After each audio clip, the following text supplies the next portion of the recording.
Hello and welcome. Welcome to a project brought to you by G100 Oneness and Wisdom. And this is, of course, our Diversity Unites Us. So today, I am your hostess, Dr. Natalie Force. I'm very honored to be here today. I happen to be not the global, no, that's the lady next to me. I happen to be the country chair for Germany of the Oneness and Wisdom Wing. G100, if you haven't heard of it, not sure where you've been, but the G100 mission is to provide thought leadership. It provides thought leadership on what needs to be done to ensure that we are inclusive, safe, that the economy works for all of us, that women are also empowered globally. We're working on addressing gender gaps, achieving gender parity, and all of this as soon as possible, hopefully within the decade. Now, all of this was created by Dr. Harbeen Aurora. I'm very grateful to know her. I'm very grateful that she came up with this amazing idea to bring our mission and vision as G100. This particular wing, the Oneness and Wisdom Wing, created a project that is called Our Diversity Unites Us. And of course, it's not like we all came up with this. No, this young lady next to me, Jennifer Randive, the Maverick, the Global Chair of the Oneness and Wisdom Wing, actually thought, what can we do to make sure we understand what oneness really means and to bring wisdom to the people across the globe? So she thought, why not highlight every wing that is out there right now? Bring in the amazing leaders of those wings. This is how Our Diversity Unites Us started. And so we are here then to invite all the different wings to share their mandates, to share how they plan and how they're working on achieving that mandate. And of course, that means that the best person to talk about Our Diversity Unites Us and the plan behind it is no one else but Jennifer Randive, the Maverick CEO, who has a long history of leading, of being an engaging, empowering, transformational performance manager, leader, executive. She focuses on change and transformation, individually and globally. In other words, when you hear words like engagement, empowering, all of those words, clarity to me, then I think of Jennifer. Jennifer, why don't you share a little bit about you and how you came up with this idea? Well, thank you very much for that intro, Nat. It was really, really awesome. I think one of the main things that we have done is thinking about the project 2023. It was more about how is it that we can engage, empower, energize, and also bring people into empowering everyone, because each one of us is so unique. Okay. And that's why the word diversity. Within the groups that we have, there is so much of diversity. Within the areas of all the work that we have done in the past and in the future and right now, there has been diversity. The individuals actually bring the flavor. So I thought, why not actually collect and have all our lovely global wings that are out there and bring them one by one for them to share their brilliance with us. And that for me is oneness. We all are one, yet diverse. So that was the whole concept. And that's why I actually thought, why not just do that? Because I thought it was a brilliant idea at the time. And I think it's working out to be pretty cool because I'm learning so much from my other global sisters and what they do. And we are here to share this, to make G100 known as a movement that is here to actually effect being the change in action. So thank you for that. Absolutely. And one thing when we're saying G100, when we're saying global chair, I just want to alert everybody who's watching right now and later, that this is truly global. The three guests that we have today are from the USA, from Slovenia, and from New Zealand. And of course, Jennifer is in Dubai and I'm in Germany. So we are covering and hoping to empower the whole world. And And anybody we, listening and is we also have our telling. global chair. The global chair for arts leadership is Beena, and she's from India. So we have Exactly. quite a large area covered over here, which is cool. Yes. So, what do you think, Jennifer? Should we get started? I think it would be a real cool idea. I just would love to know who these amazing women are. So Yes. please take it away. Absolutely. So, the first young lady that I would love to introduce to you is Lisa Russell. And Lisa Russell, she just joined us down here, is an Asian American Emmy winning filmmaker. She's a curator and founder of, you can see it in her name, Creator 2030. Welcome. Happy to see you, Lisa. I think it's cold where you're at. Would you like to tell us a little bit more about you and Create 2030? Absolutely. Well, first of all, yes, thank you for having me. It is a bit chilly. I'm calling in from Brooklyn, New York. I'm normally in Kenya, so I flew out a couple days ago and the temperature is a little, jarring. So I'm trying to warm up, but I think I'll be okay.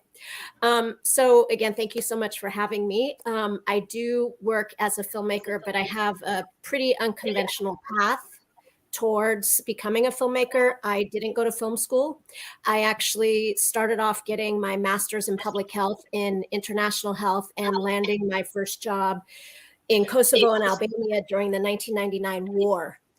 And it was there that the importance of responsible storytelling was made very clear to me in speaking with women from Kosovo who were constantly being bombarded by journalists who wanted to tell the story about rape being used as a tool of war, which was a very important issue for that time and that war. But the way that the journalists were approaching the topic was basically, like, I have 3 days to tell this story. I need to speak to women who've been raped. Can you raise your hand if you've been raped? And it really shook me, listening to the women talk about this and seeing both the anger and the frustration that they were feeling. But what they said after that was, not only is that disrespecting what we're going through, but at the end of the war, we will no longer be remembered as Kosovar women, but as Kosovar women who'd been raped. And that just hit me to my core. And I think, without going into a lot of detail, it resonated with me because I grew up essentially trying to change my own narrative because I was oftentimes called, the kind of poor girl from the Chinese family, no father, like all these labels. And it never accurately portrayed, I think, my potential. It was just, harmful labels, harmful narratives.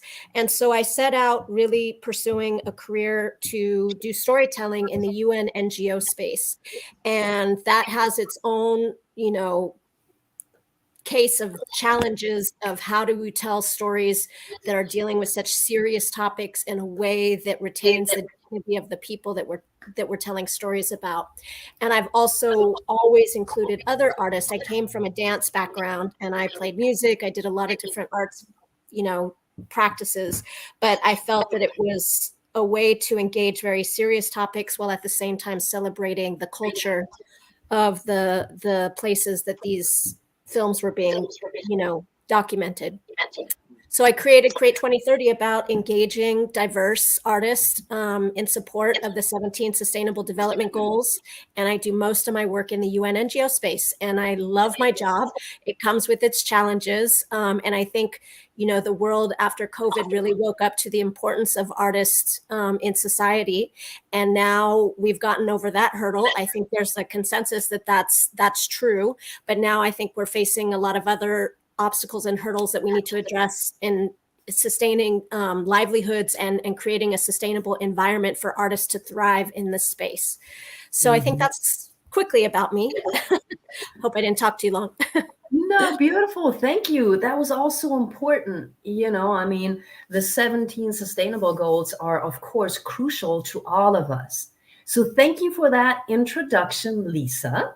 Now I'm going to bring in another leader from the wing, and this is Sonia Sofia Trost. I hope I'm pronouncing that correctly. Correct me in a minute if I'm wrong.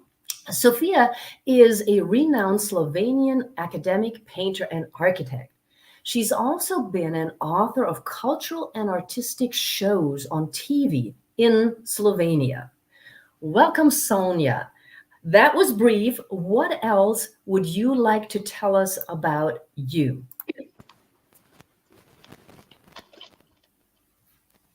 Oh, we can't hear you.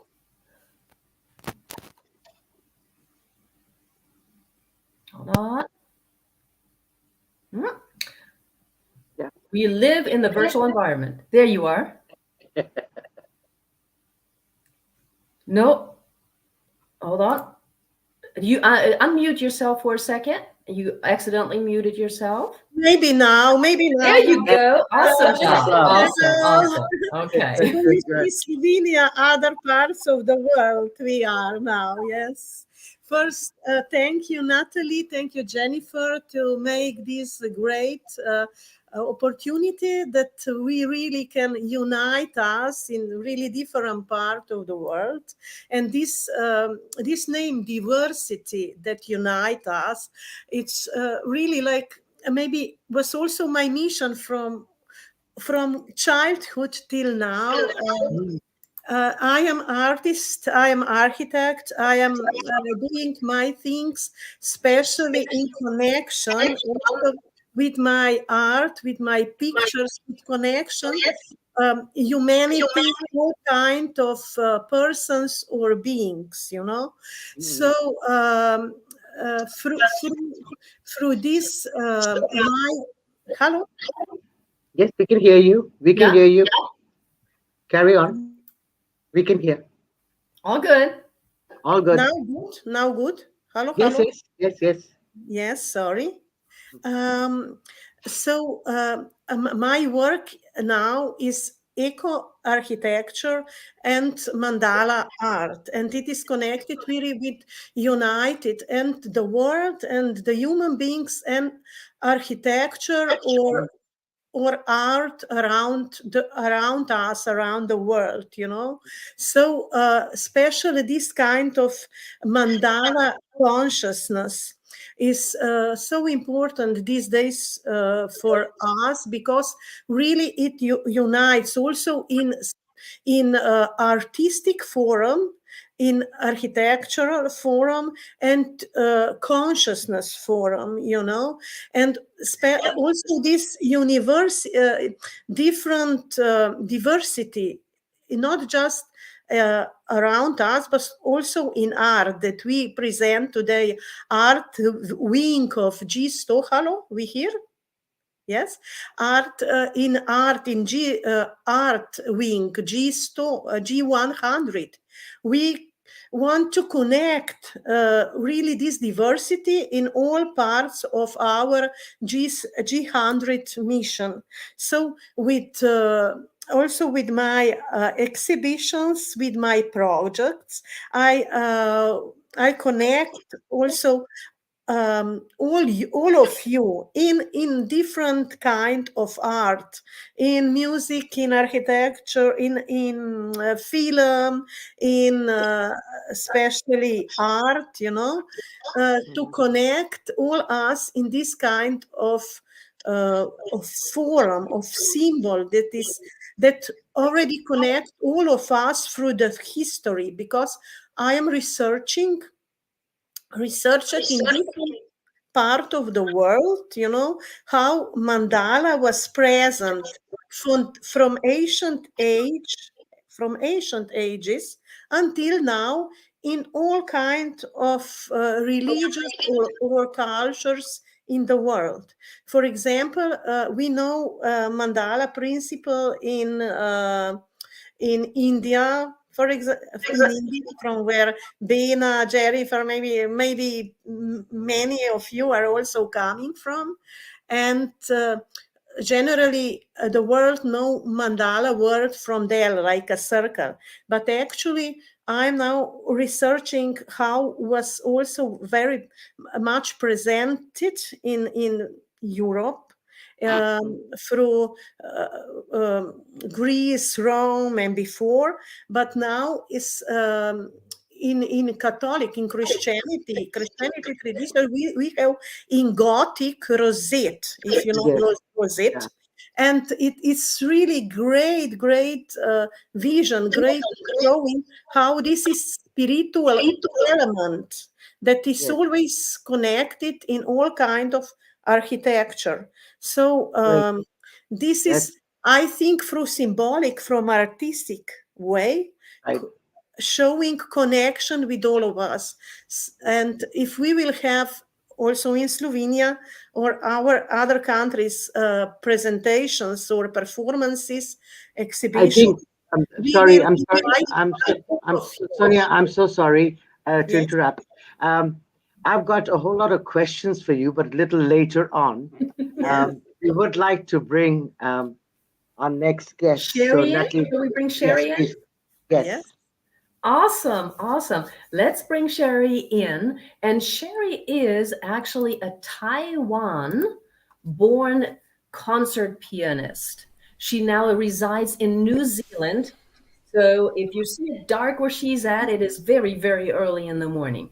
She's a pianist, a cellist, an award-winning poet, journal editor, and a festival organizer. It is such a pleasure to meet you here as well, Sherry. Thank you for getting up so early. Would you like to add anything to what I just said? Sure. Thank you for inviting me to be here. I originally came from Taiwan, but a long time ago I have moved to New Zealand with my parents, and I'm trained as a cellist. But these days I actually perform in concerts as a pianist. I've actually just returned not too long ago, about 3 weeks ago, from the French Festival in Wellington, and. Wow.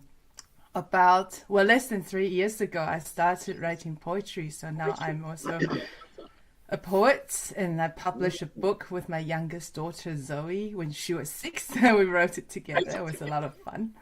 And now we actually edit short form poetry journals. We're a little bit famous in the haiku poetry field in the community. And this year, at the end of this year, I'll be organizing my 4th festival online and playing concerts associated with that festival. That's wonderful. That's really wonderful. Wow. Thank you so much for adding that. So now we have information, a little bit more information from all of you, which means I will now hand it over to Jennifer, who has some questions to go a little deeper into some of the issues. Jennifer, please take it away. Thank you. As I started off earlier on, I talked about diversity and how it unites. You see, this is the reason why it is so amazing to see people from such diverse backgrounds, diverse cultures coming together. I mean, hats off to Dr. Harbeen Arora for her having a vision to actually bring all of us together and to share what it is that our wisdom is. So, having said that, we are going to wait and bring Beena on a little later because she's in transit and has sent me a message right now, but I'm hopeful that she's going to be able to join us. But in the interim, I just wanted to, I was reading about what it is arts and leadership is. And one of the things that I find interesting is that it's not only based on the arts and the sculpturing and the music. If you've noticed, the new age is we even talk about the art of change, the art of leadership, the art in creating dynamic systems. So, art actually has infiltrated every area of our life. And I just wanted to bring that out because when I talk about doing the job that I do, and which is more about transformation and empowerment and engagement, I actually say the art of engagement, the art of transformation, and the art of energizing people. It's an art form. It really is an art form. So we are actually borrowing all the art impressions that are coming through and adding it on to the different work that we do, which is really cool, I think. What do you ladies think? Yeah? Okay. But having said that, there is a lot that I actually picked up when I was looking at what it is this amazing woman, Beena Unnikrishnan, actually embarked on when she decided to be the global chair of G100 Arts and Leadership.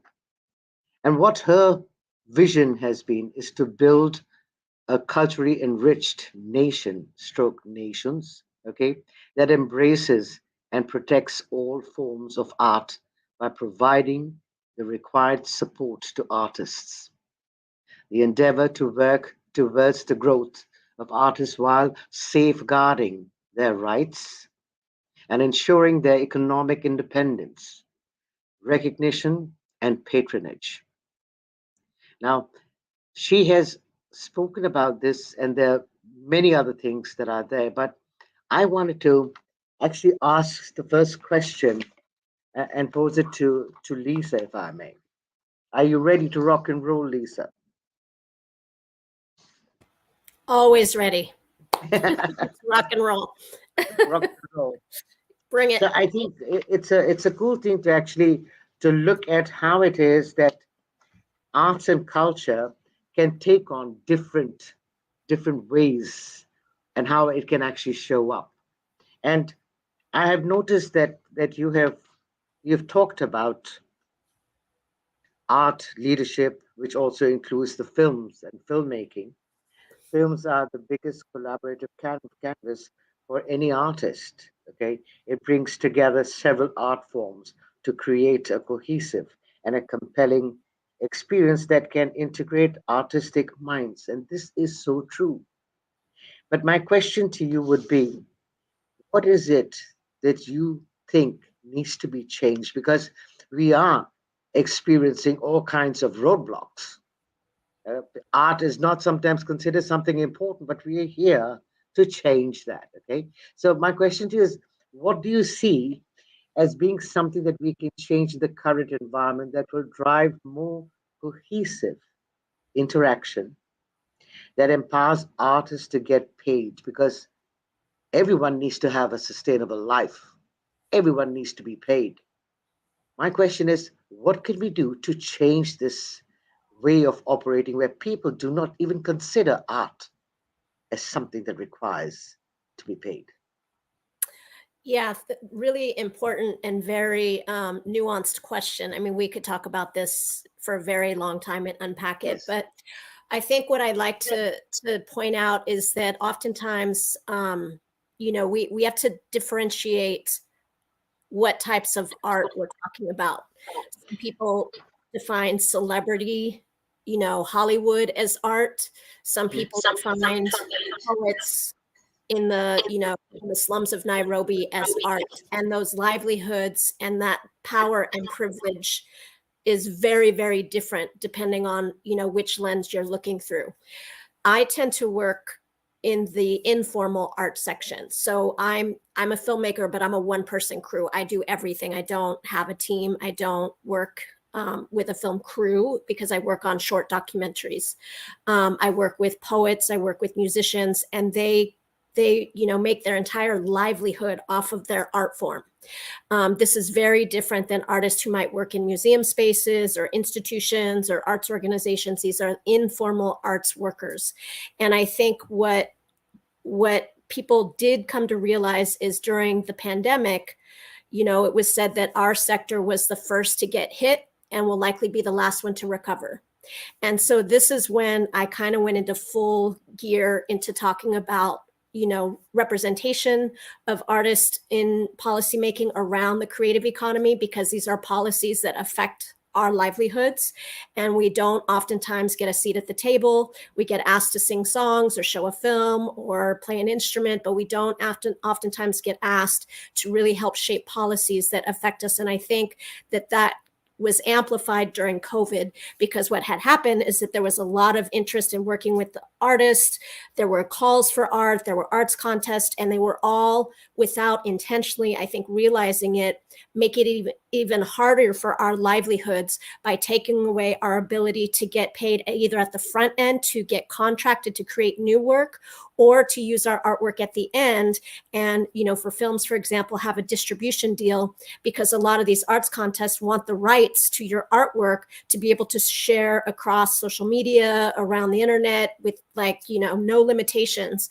And I think when we start thinking about livelihoods, if we want to engage artists in a sustainable manner, we have to really step back and think about responsible policymaking and programs for artists, understanding the different, ways that we live. I got asked by a global health organization to get artists involved with the Universal Day of Healthcare, Universal Healthcare Day. And I was like, well, this is really funny to me. Not funny, but I was just like, there's a lot of artists who don't have healthcare. So we can be advocates, but we should also be considered beneficiaries, because a lot of artists don't have healthcare insurance or health insurance. So I think in order to really move this conversation forward, we need to let artists lead it, so that we can educate people on how we actually survive, because it is very, very different than people who may have a full-time job or who have, a constant source of income.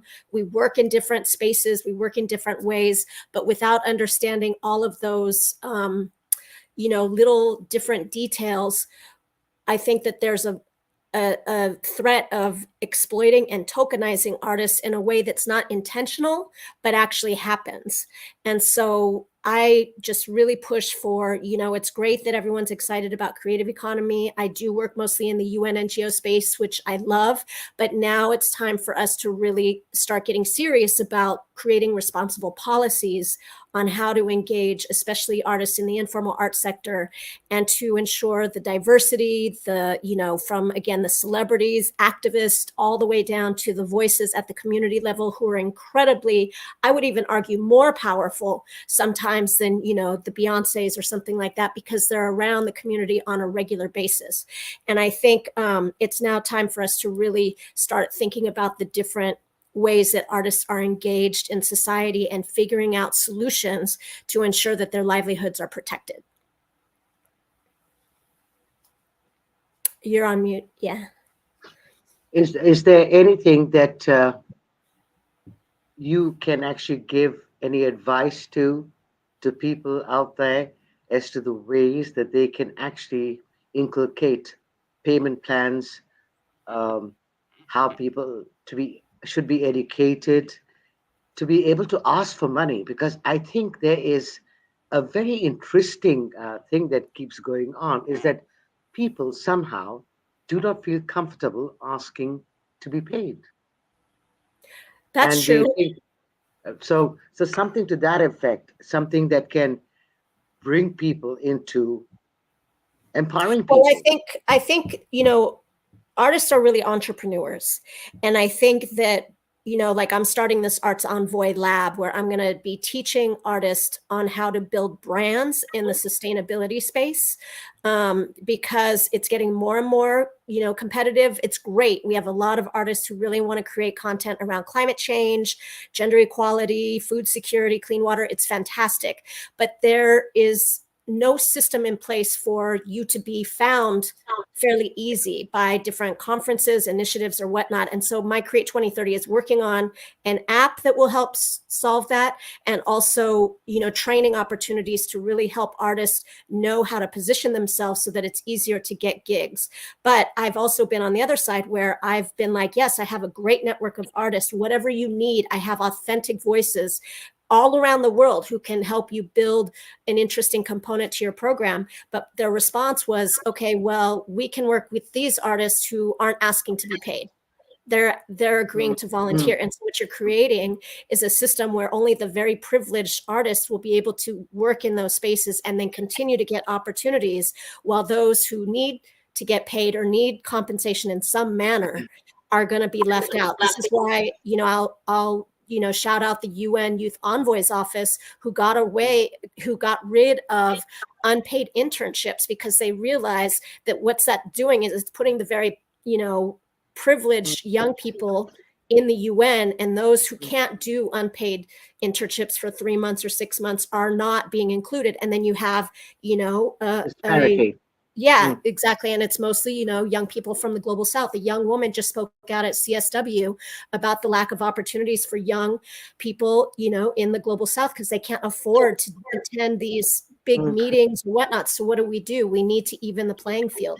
And that requires a lot of conversations and a lot of systems change to make sure that we approach this responsibly. We're just scratching the surface. We have a lot to do.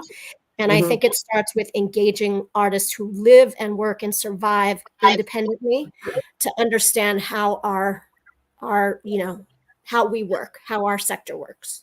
So I have another question. I'm just extremely curious. Is like, so do you perceive that the people like the likes of Beyonce and the really well-known names, Lady Gaga, for example, also, um, would it be okay for people like yourself and especially G100 Arts and Leadership to be able to connect with those people, to be able to help them to see what it is that can be done and how it is that they can support the segment that is still not being recognized?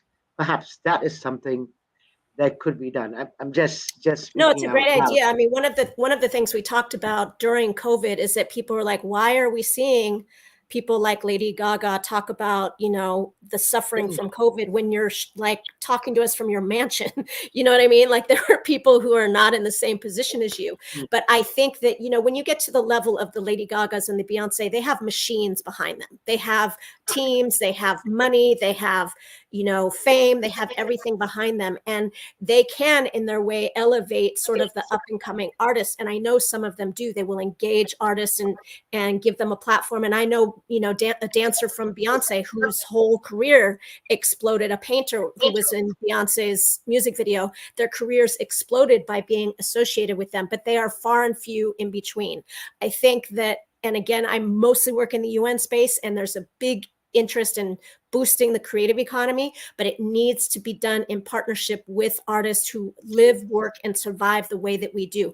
If you have a full-time job at the UN and you play guitar on the weekends, that's fantastic. It is still not the same. You are not I'm still working gig by gig by gig, and some months I don't get paid, and some months I get paid well. And so it's like understanding how our livelihoods work will help you decide how to best amplify it. But right now, the way I see it is it's mostly sort of, policy and program people speaking on behalf of people working independently. And it's just different. It's not bad intentions, but it's that there's a lack of understanding because you don't work like we do.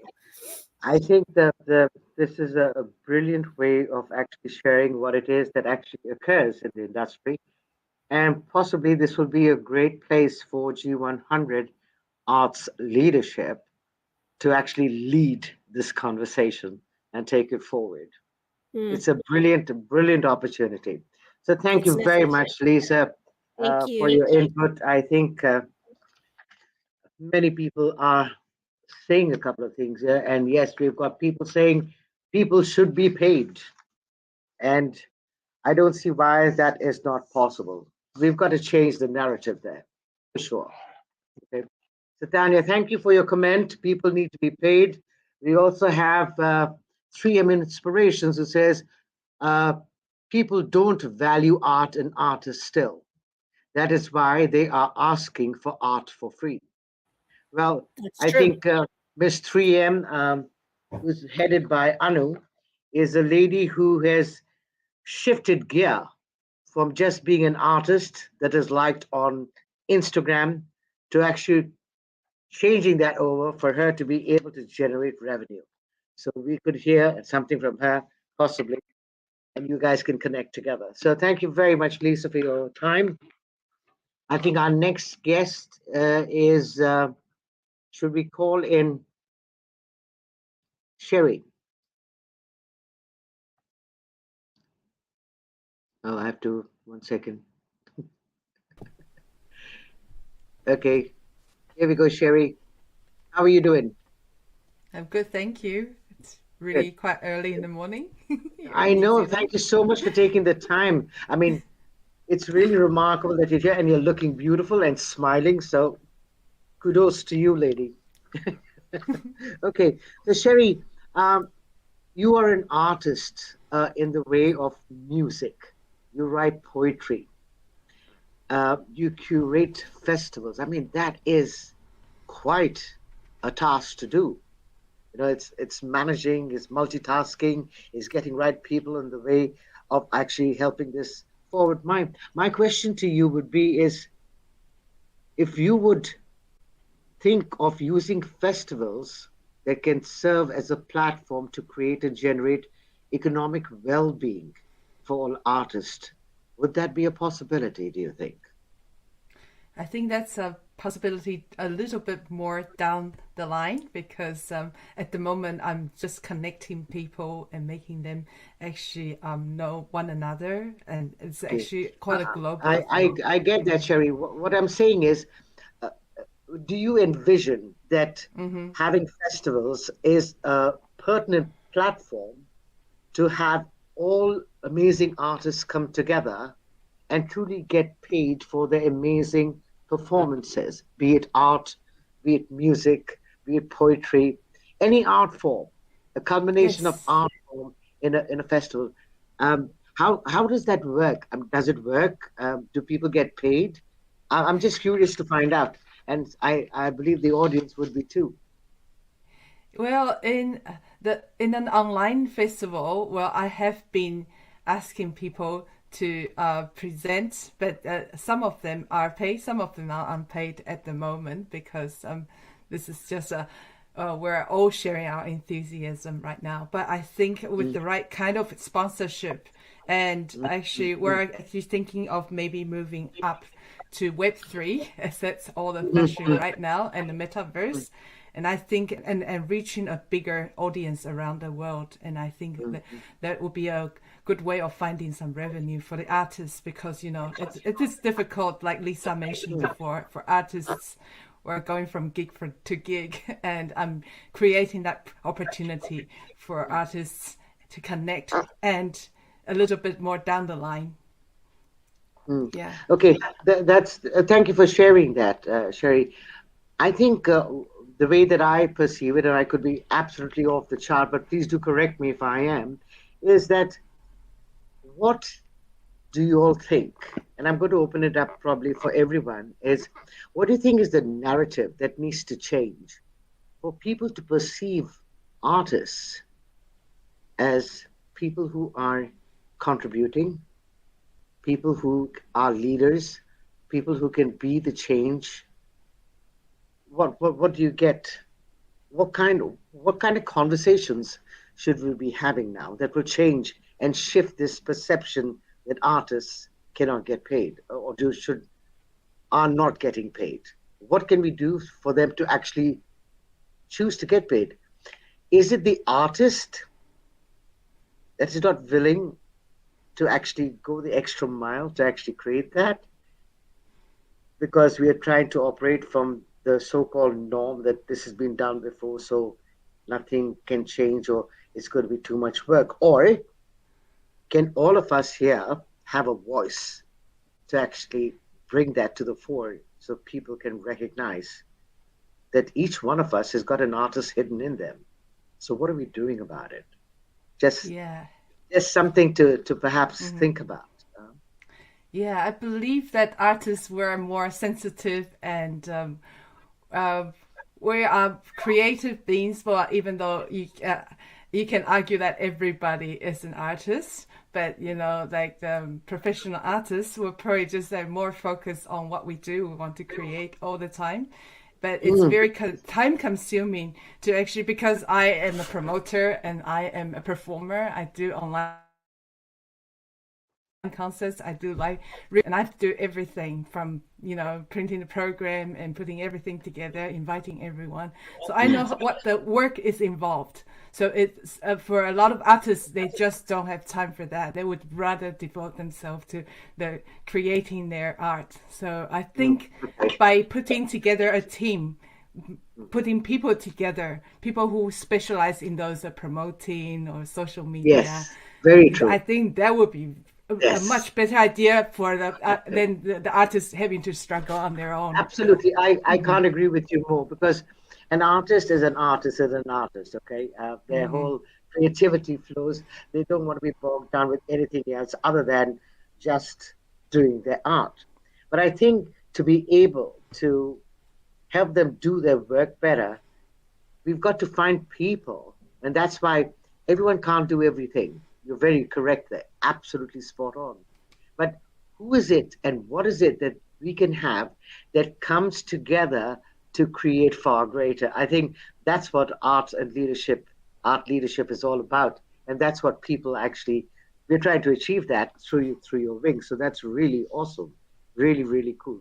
It's the ability to find people, and probably a group of people who are going to be able to support the artists in every way possible. I think that's awesome. Thank you for that share. Very, very enlightening.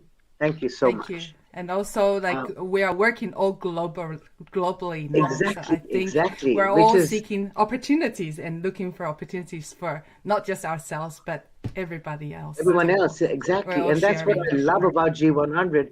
It's the coming together and sharing information, which truly explodes, the possibilities of connections, of creations, of co-creation, and of collaboration.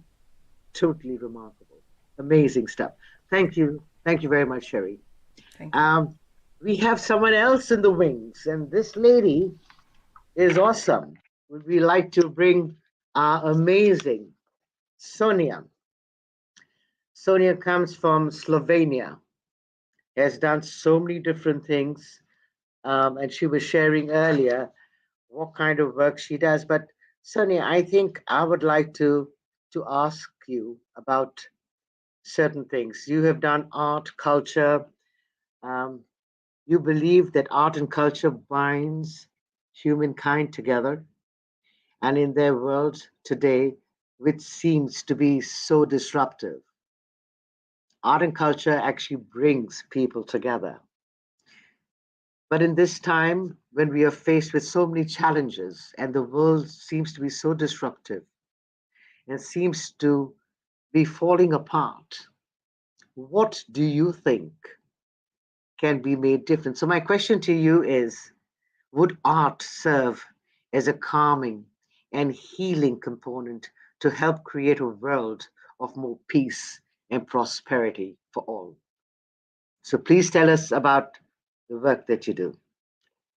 And how do you see art and culture being united to create our world as being totally different and at peace?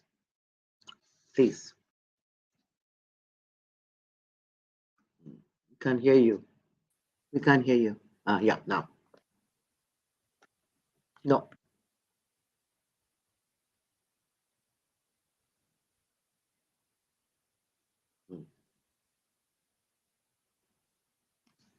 Okay. Nope. We can't hear you. Now. Now. I heard something.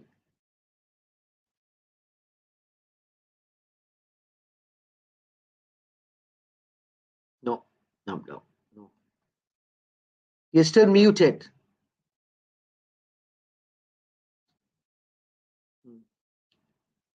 Yeah, pause. Okay. There we go. Yeah. It's still causing static. No. Anyway, what I'll do, I'll bring you back. Okay, you fix that first.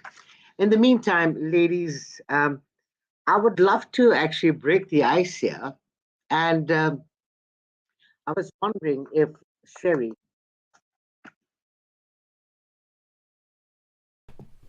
Yes, Sherry.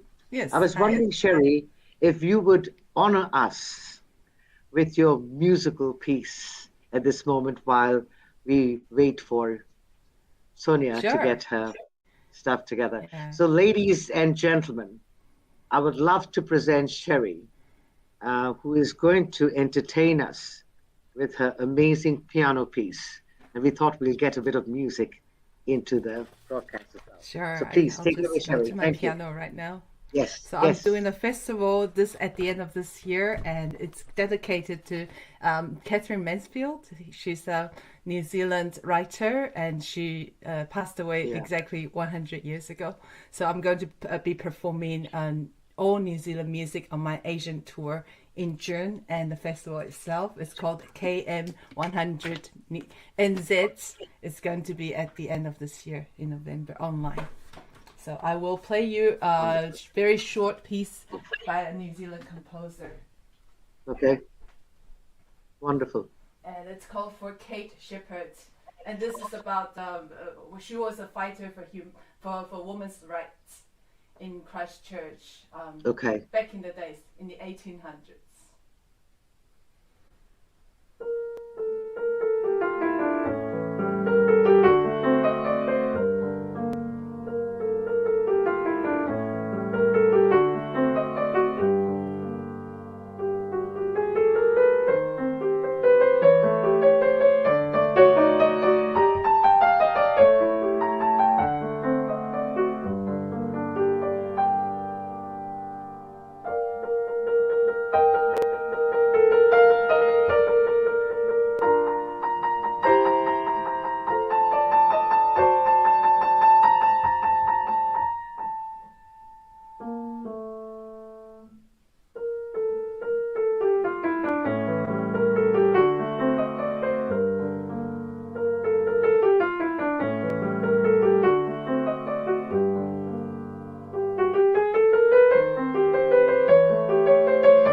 Sorry, I think the camera is a little far away. You probably couldn't see me, but there you go.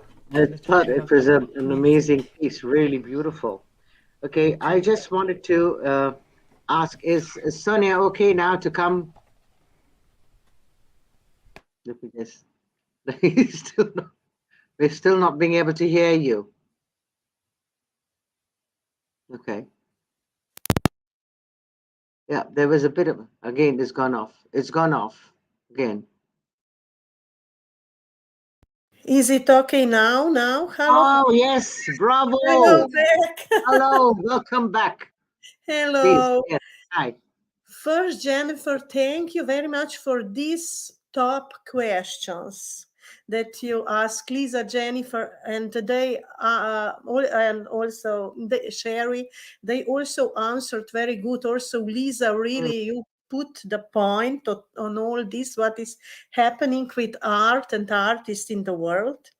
I would say, towards your question, Jennifer, that is so important in the world consciousness, and consciousness about artists, because people should know in all kind of fields who are not artists, how art is one thing that, of course, it makes beautiful world. Artists are so sensitive souls. They are connected with our world. They are connected with the people. They are giving something really, really consciousness and beautiful to the world, to the people. So in this time of the world is just important. It's important, this business, this people, for example, people who are in business, then it's normal for them, then they get the money, And for the artist who is doing really job that also this, not job, but work, that also this businessman can live in better and more beautiful place.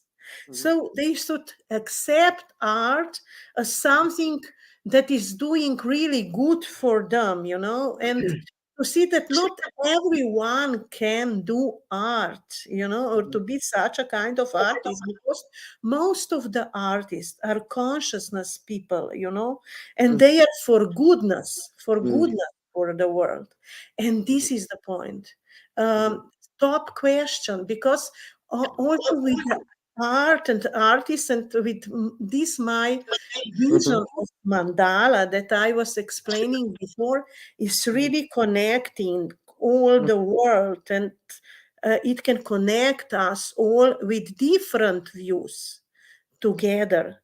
But because all around us, if I explaining from my architecture and eco and artist field, all around us are patterns of mandalas. Also creation of the universe is mandala. It goes in this 3D principle of creation of the world. So it is topmost symbol for us.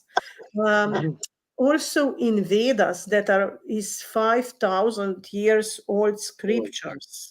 It's written about mandala. It's written about yantra, that is origin of mandala, and it's written how this yantra is important. From yantras, different kind of yantras, we are connected to all universe. There are also other planets, Jupiter, Saturn, northern stars, sun, moon. We are all connected.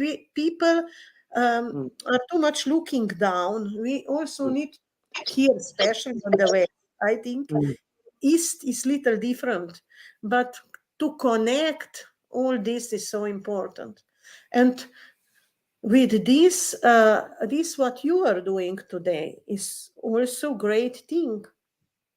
This Thank you.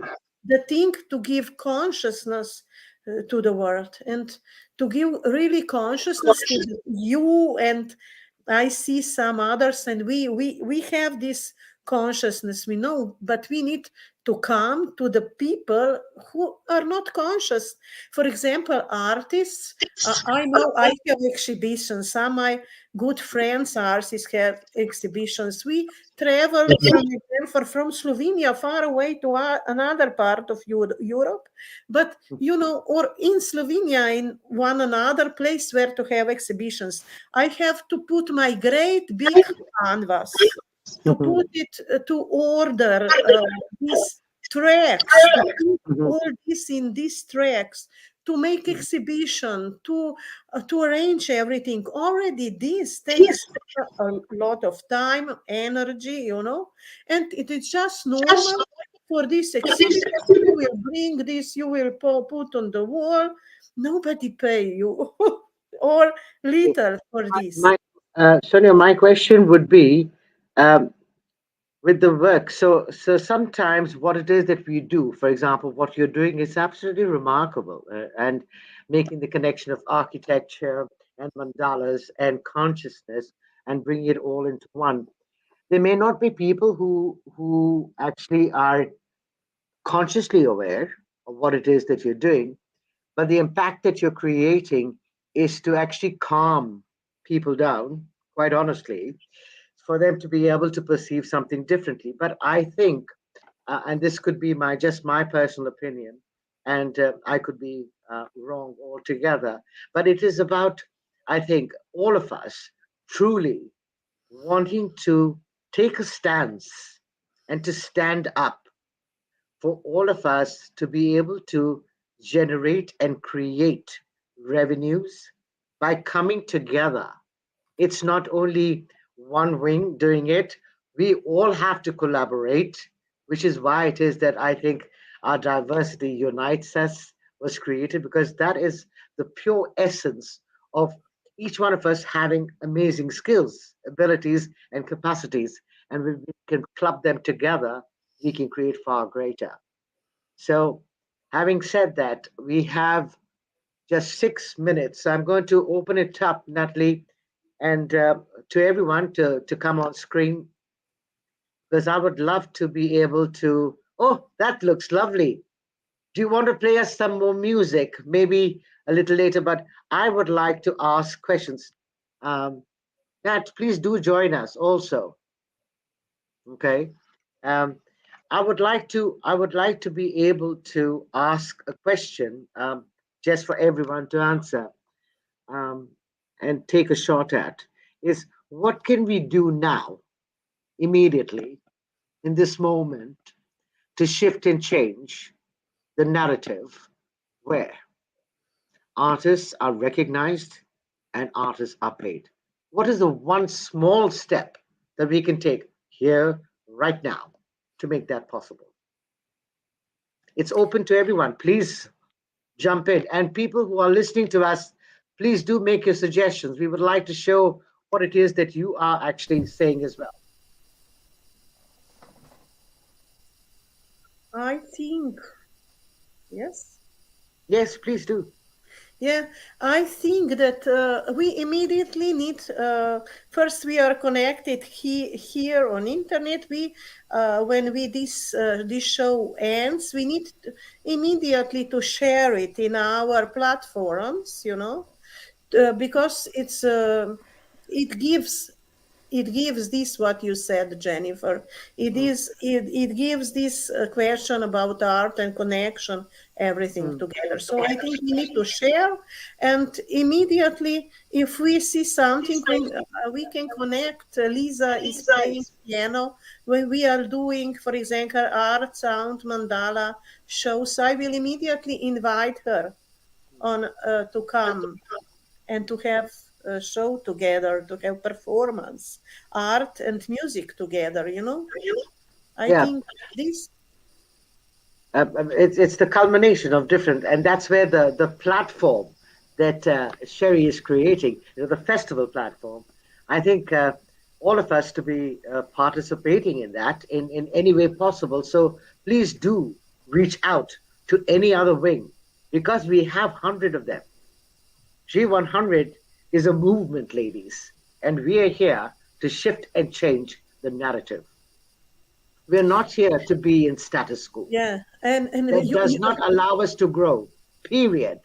We are here to shift the narrative, to change it, to make things possible, because we are being the change in action, period. At least that's what I think, personally, as the global chair. And I may come across as being like in your face, but being the maverick is here to disrupt status quo, because that's where you grow to truly become the pro. That's what I believe in personally. We've got a couple of minutes. Yes, Lisa, please. You're muted. Sorry about that. I was trying to raise my hand. What I would say is that, I've been to a couple of G100 gatherings in Dubai and then also in New York City. And there's some incredibly powerful women and allies that come to these events. And it's really impressive. I mean, I've been truly impressed by the women that have been involved. And I would say that maybe one of the first things we can do, because all of the artists that I know in the arts division are wearing multiple hats. I run festivals, Sherry run festivals. We're doing NFTs. We're doing, all these other things to try to diversify either our income or just the work that we do. I would say that, invite an artist to be at one of your events to let our voice be heard about this issue. Exactly. I think you having this gathering is really great. Maybe the other G100 members, we could all take turns amplifying other wings. And then I would say, instead of going out and buying music from your celebrity favorite artist, buy and support your artist friends. Like, I'm a filmmaker. I don't sell my films, but I curate stuff, and I'm going to, be creating some other stuff that I can monetize. But if we spent money supporting the people we do know in our own communities, our own lives, by supporting them instead of supporting celebrities who don't need the extra money, like they're doing okay.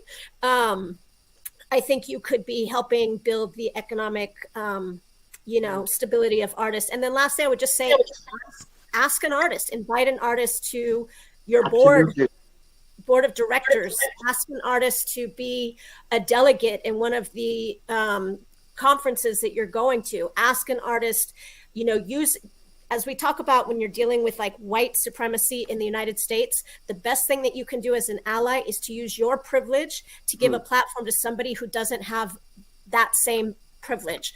Use your privilege. All of us has privilege in some way. It's all a moving target. You know, I'm privileged in some spaces, underprivileged in others. Use that privilege to amplify the folks who you feel connected to and who you want to support, because nothing is going to change if we don't have a growing conversation and a consensus and an agreement, because a lot of artists are focused on creating work, but a lot of the artists I know are change makers. So they want to see this change, create art to make change. So we are here. I know many artists support our festivals, support our programs, support our webinars, support our labs. You know, I would just say that that's a start. You know, we're not going to come up with a solution tomorrow, but Lisa, going forward, would you please share with us always what it is you're doing? All you ladies here, whatever it is you're doing, please share with us, because we know the power of social media and we would like to have it in everyone's face. The reason that I'm doing this Diversity Unites Us is truly because there is such amazing talent, ability, and skills within our frameworks. And it's about time people know who we are. We are here to be the change in action. Ladies, thank you very much for your time. It has been an honor and a privilege to actually get to know each one of you. Thank you so much. As they would say, namaste. Namaste. God bless you. Thank you so much. Thank you. Would you like me to play one last piece to close us out? Yes, please do. Okay, I just have one more thing to add. Right now, I think because of the post-COVID world, I think everything is mostly moving online. So I think what we can do is actually finding out what's the best way to present our works online, and preferably a combined art forms. Yeah. Yes. And then find a way to reach our audience and be paid that way, because that means we can be paid from... I may be able to assist you, because we have somebody in our wing, G100, Oneness and Wisdom, who might just be able to create something phenomenal for you guys too. That would be awesome. That would be really wonderful. Where you guys can get paid as well. It's about time. Yes. Please. Yeah. This is called Two for the Road, and it's from a movie, and the actress is my favorite, Audrey Hepburn, and yeah, my favorite piece too.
Beautiful.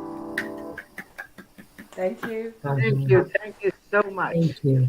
That is one beautiful way to end our session. Thank you, ladies, once again. Natalie, for being the most amazing host. Thank you so much. Ladies, thank you so much for actually taking time. And Sherry, and whoever's gotten up early, thank you for actually honoring us with your time. Truly appreciate it. Ladies, thank you so much. And please be connected.